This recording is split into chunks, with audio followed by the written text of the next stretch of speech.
Imagine it's a regular morning. You're sitting at your desk, drinking coffee. And suddenly, a notification, then another, and another. Everyone is talking about the same thing. OpenAI is going public, the company that created ChatGPT, the app used by 500 million people every single week. And literally everyone is telling you, buy. This is the chance of a lifetime, don't miss it. I'm Wick, and today I'm going to tell you why I won't be buying a single share at this IPO. And more importantly, why you should think very carefully before you do.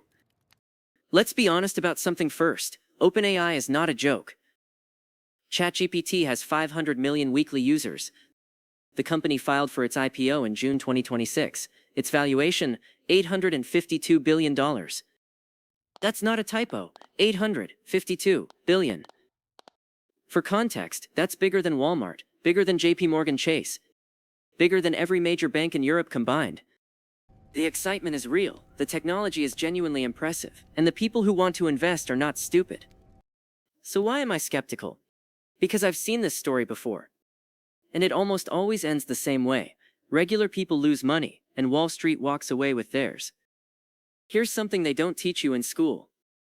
An IPO, an initial public offering, is not designed for you. I'll say that again. An IPO is not designed for you. It is designed for the people who already own the company. Imagine you opened a lemonade stand. For years you sold lemonade for $10 a cup. One day you decide to let strangers buy a piece of your business, but you get to set the price. Would you price it low, or as high as the market would possibly bear? That's an IPO. The company and its early investors are cashing out. You are their exit. Now let's look at what actually happened with the most hyped IPOs in history.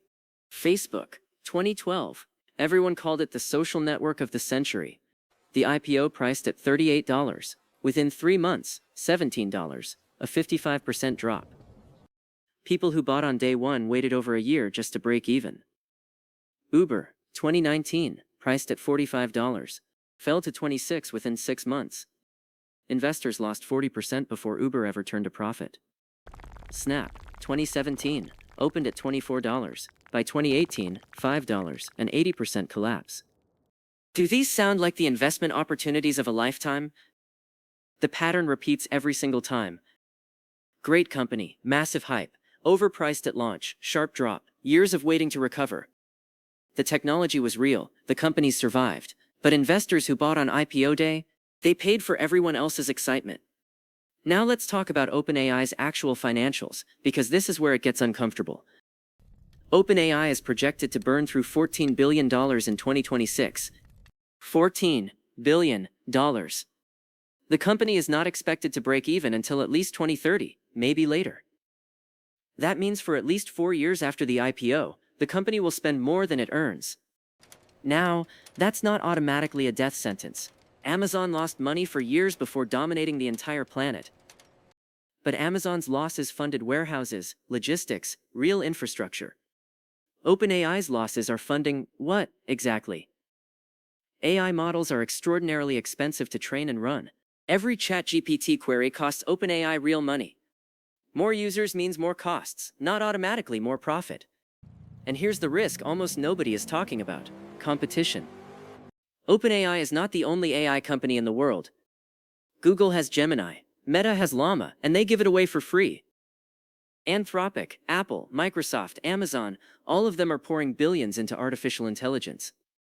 When your most powerful competitor gives their product away for free, pricing power becomes very difficult. How do you justify an $852 billion valuation in that environment? I'm not saying OpenAI will fail. Honestly, I don't know.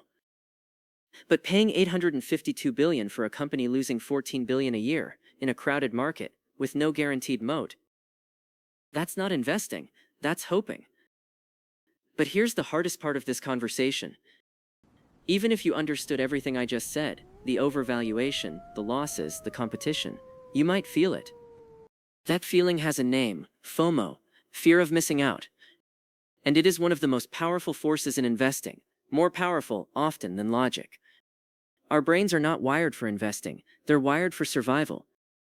And in survival terms, being left behind while everyone else gains feels like a genuine threat. Psychologists call this herding behavior. If thousands of people run in the same direction, there must be a reason. On a savanna, that logic saves your life. In a stock market, it can destroy your savings. Wall Street understands this perfectly. That's why IPOs always launch with massive media coverage, roadshows, celebrity investors, record-breaking valuations. It's not information, it's marketing. They create FOMO on purpose, to maximize the price at which you buy. The best investors I've ever studied have one thing in common. They are comfortable being early, comfortable being wrong, and, most importantly, comfortable being boring. Boring doesn't make headlines, but boring builds wealth.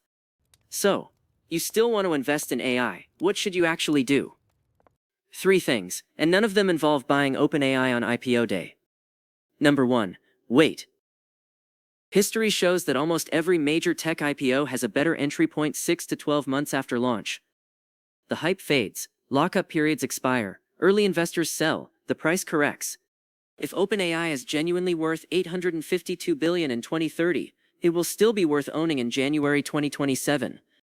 There is no urgency, only manufactured urgency. Number 2. Think about who already profits from AI right now.